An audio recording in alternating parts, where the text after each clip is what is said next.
Según la crónica proscrita de Fernando de Montesinos, aproximadamente 3500 años después del diluvio universal, el inca Túpac Cauri Pachacuti VII había obtenido grandes conquistas para el reino incaico. Sin embargo, los pueblos que conquistó ejercían prácticas idolátricas y actos sodomitas. Recordemos que tanto la crónica de Montesinos como el manuscrito de Quito o la del jesuita anónimo no son dichos textuales de los relatos de los Quipucamayucs, porque, ya sea por errores de traducción o falta de comprensión de los códigos o sesgos católicos o religiosos, se les agregó valoraciones a los relatos que podrían haber cambiado un poco el sentido de lo narrado. Entendamos entonces que es probable que estos pueblos tenían prohibidas ciertas prácticas heterogéneas en cuanto a lo reproductivo. Recordemos otra referencia. En el manuscrito de Quito se habla que en tiempos antiquísimos desembarcaron del mar hombres gigantes que mantenían prácticas sexuales prohibidas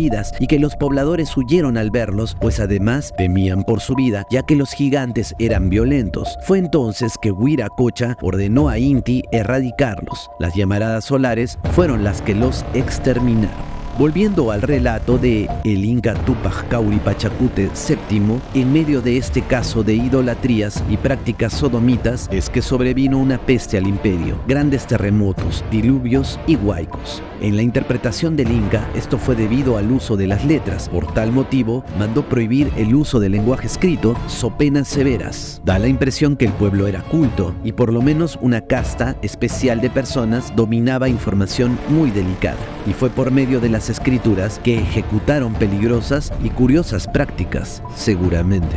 ¿O acaso manipularon poderosos mecanismos científicos vedados como lo hicieran los atlantes? Sigamos. Tiempo después, en el reinado de Toco Josque, que es el 82º Inca del Perú, entraron grandes bandas de gentes por Panamá y por los Andes y llegaron al Cusco y otros pueblos de aquellas provincias e hicieron asiento en ellas. Vivían como bestias y eran muy dados a la sodomía, sin ley, y comían carne humana. Cuando el Inca, con su pequeña familia, iba donde estos bárbaros, eran recibidos con agasajo y pasaban entre ellos, evitando casi todos los vicios e idolatrías. Aunque estos hombres eran salvajes, aún así le rendían cierto respeto al Inca. Vemos cómo estas antiguas razas salvajes convivían con el Inca con cierto respeto. Este Inca murió de 80 años, dejó por heredero a Ayar Manco, que reinó 22 años, dejando por heredero a Cóndor Roca. Fue muy sabio, portóse con mucha prudencia con los bárbaros que habían llenado el reino, si bien era gobierno de cortesía, no de obediencia. Estando para morir junto a sus hijos, les dijo cómo aquellos vicios de sodomía y comer carne humana eran contra las leyes antiguas y que Iyatex y Huiracocha los había castigado siempre. Se entiende entonces que la convivencia con estos hombres era inevitable e imaginamos hasta qué punto estaría prohibida la hibridación con estos seres, o tal vez no era funcional. De otro lado, recordemos los estudios sobre el Neandertal, pariente de los humanos, que practicó la antropofagia. ¿Coincidencia? Prosigue la crónica. Ya para entonces se cumplieron 4000 años después del diluvio y el quinto sol de la creación del mundo, y por esto se llamó Pachacuti, en cuyo tiempo acabó el vicio de corromper las buenas costumbres y ya la sodomía era pecado político. No había obediencia, vivían los hombres en beetría y como bestias, lo cual duró algunos años, hasta que los incas se introdujeron en esta monarquía. Cada día iban las cosas del Perú en peor estado, y el Cusco solo lo era de nombre, porque los vicios totalmente les habían alzado la obediencia. La ley se había acabado y se introdujo la beetría. El capital de todos era la bestialidad, origen de todas las desdichas que pasaban en el reino. Duró este pecado desde los años del diluvio hasta mucho después, pero quien más sentía esta desdicha eran las mujeres, porque los hombres ya no intimaban con ellas, ni con ningún ritual, ni hierbas. Los hombres las miraban y la fecundidad en el reino fue decreciendo. Fue Mamacihuaco quien, al oír la queja de las mujeres del reino inca, por medio de una treta, condujo a su hijo por las chincanas que van del actual Pumaorco al Coricancha, y una vez cerca de Sacsayhuamán, vestido de oro refulgente, impresionó al pueblo y se señoreó como emisario del sol. Es así que se yergue como el nuevo Inca, Inca Roca. Tiempo después se casó con su hermana y se promulgó una ley rigurosa contra los sodomitas. Además ordenó que los hombres no se casasen más que con una mujer y que ésta fuese de la parentela. De ahí en adelante muchos incas se casaron con sus hermanas para mantener su linaje o tal vez su raza especial.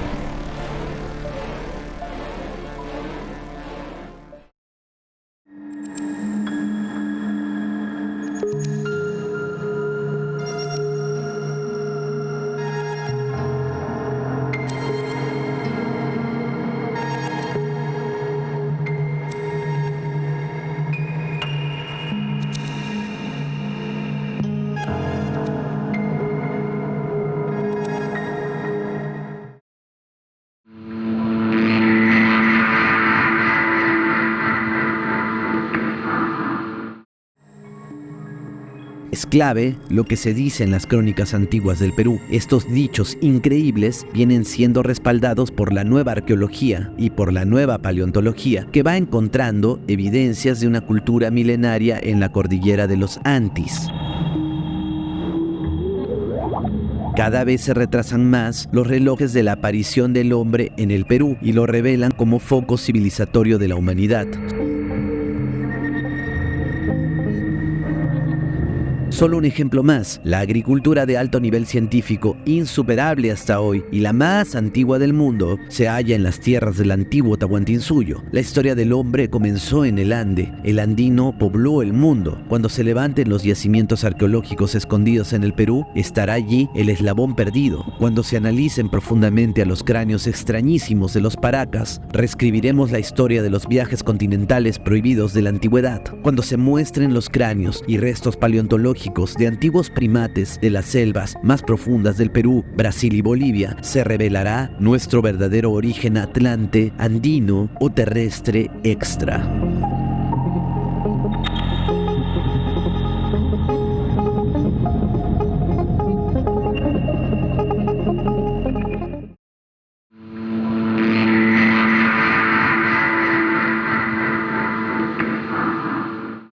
Ahora, mi teoría es esta, ¿no? De que lo que te mencionan esos cronistas dan pistas de que los incas sí conocían la fenomenología. Lo que dice Pachacuti Yanqui, de que ellos dicen que amoldaban los cráneos para que el niño no sea inobediente ni rebelde como los de cráneo largo y redondo. Y también formaban los cráneos, aplastaban la frente para que sean obedientes. Entonces esto yo lo logré identificar en base a un libro de antigüedades peruanas. Es un libro antiguo. Sí. De Rivero y Ustariz. Y este libro también clasifica los cráneos. Ahí dice que los cráneos que son largos y redondos le pertenecen a los chinchas, no, la nación chincha de la costa. Después los cráneos que tienen la frente hundida, esos son de los huancas. Y predominantemente los que son cráneo alargado son los aymaras, los collas, ¿no? De la región sur. O sea, es como que esta deformación craneana es por regiones. Por regiones. Entonces lo que yo sospecho es de que pareciera de que o sea, como eso, es como que esta ciencia ayudase a entender un poco mejor la historia de los incas. Es como darle otro enfoque, porque sí se sabe por los historiadores, ¿no?, de que los chinchas fueron una nación rebelde. Fueron también, no se sabe, menciona que fueron una de las primeras naciones que se aliaron con los españoles, y no, ahí coincide con lo que dice esto, ¿no?, de que lo que mencionaba Pachacuti, que los que son de ese tipo de cráneos son rebeldes, inobedientes, o sea, se rebelaron prácticamente contra los incas, ¿no?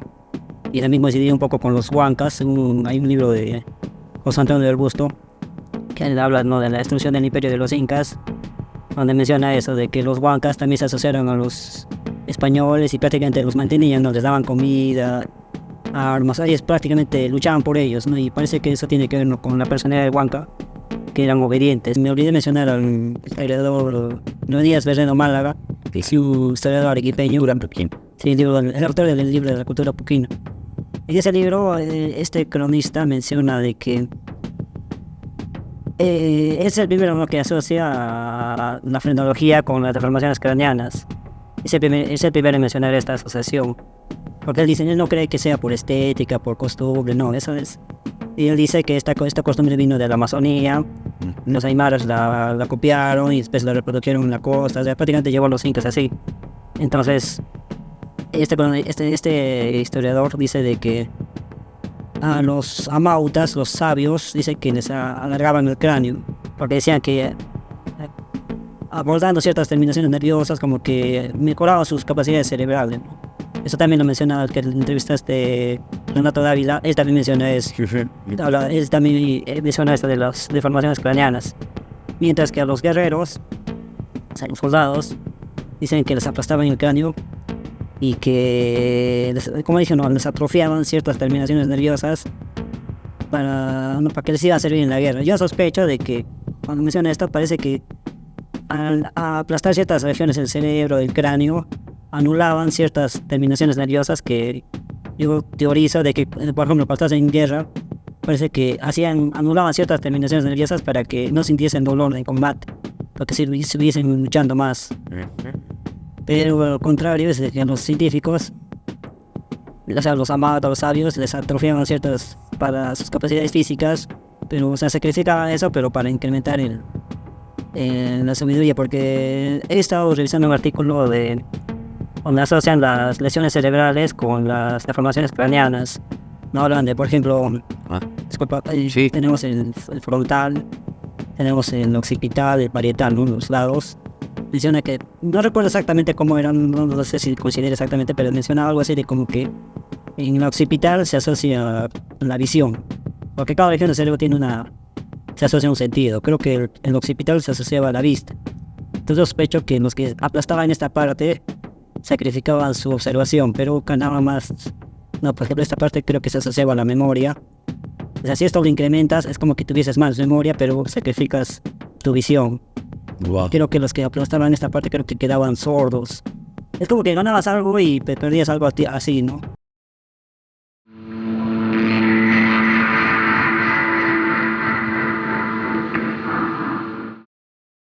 Foster, en ese aspecto que ha hecho exámenes y todo, y es biólogo, él contradice todo eso, ¿no? Porque, sobre todo con los cráneos naturales, ¿no? Porque él ha encontrado un grupo de cráneos naturales que tienen otras características, pero no solo eso, sino el cuerpo también. Por ejemplo, él me contaba que tenían menos costillas y muchas cosas más. Y si tú te pones a pensar, menos costillas es para que, y las caderas, yo me imagino también, es para que la mujer era más ancha y podía parir una cabeza más grande, porque el problema siempre ha sido que muchas de las hibridaciones entre neandertales y otras especies, muchos no se daban porque no podía parir la mujer por la cabeza muy grande y morían así. Imagínate que den a luz un hombre de cráneo alargado gigante, por eso ese cruce entre gigantes y hombres no se daba, ¿no? Era muy difícil o morían las mujeres hoy. Bueno, eso lo vamos a abordar en otro video, pero de todas maneras es interesante con lo que dices tú. Han venido muchos investigadores a lo largo de estos años. Hay muchas notas en internet, de National Geographic, History Channel, Brian Foster que estuvo por acá. Claro. Muchos, ¿no? ¿Y qué conclusiones la mayoría se han llevado? Que siempre es un cuerpo anómalo, totalmente. Totalmente. No es, algunos dicen que es hidrocefalia. No puede ser hidrocefalia porque la hidrocefalia nace acá donde está el maxilar y es una cosa redonda, así. Es uno. Y dos, si fuera intencionalmente hecha la deformación, tendría aplanado el occipital y el frontal, pero son abombadas.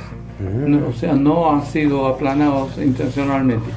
Ahora, en el caso de los ojos, por ejemplo, ya han llevado muestras a Inglaterra y por eso tenemos la conclusión que son rojos.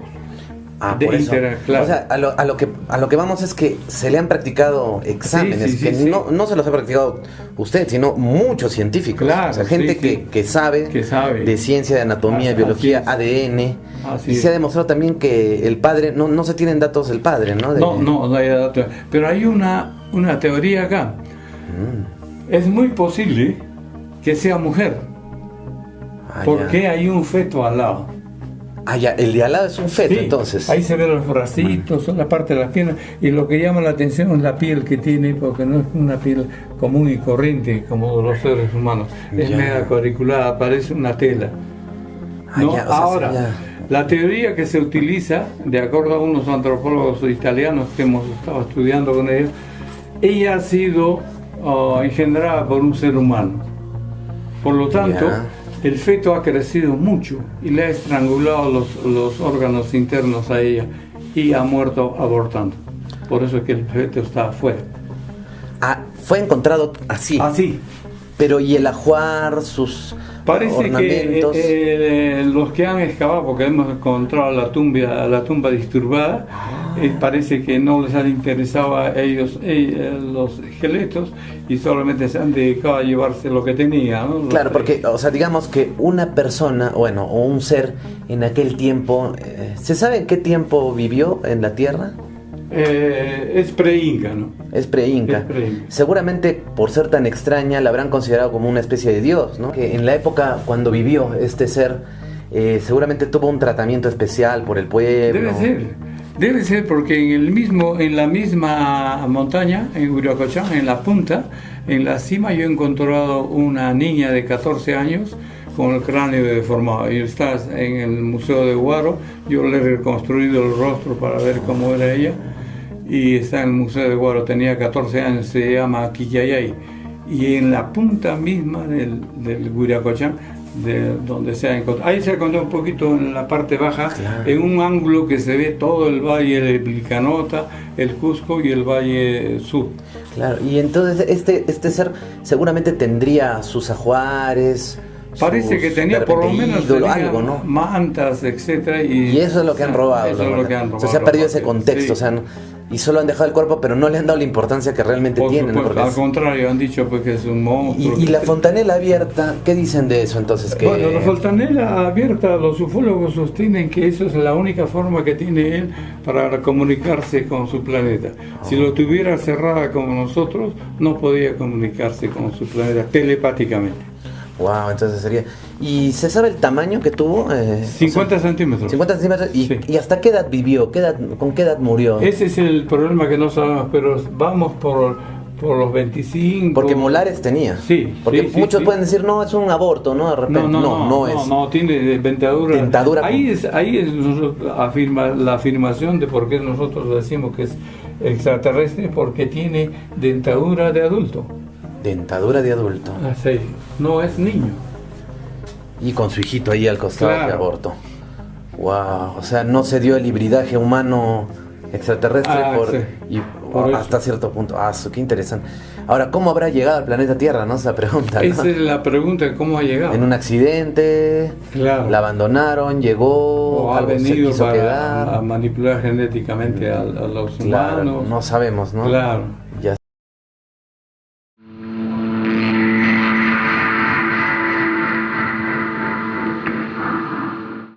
Todavía sí. Estaba en la momia White. Tenía abierta la fontanela. Sí, aparte de eso, me da cuenta de algo interesante.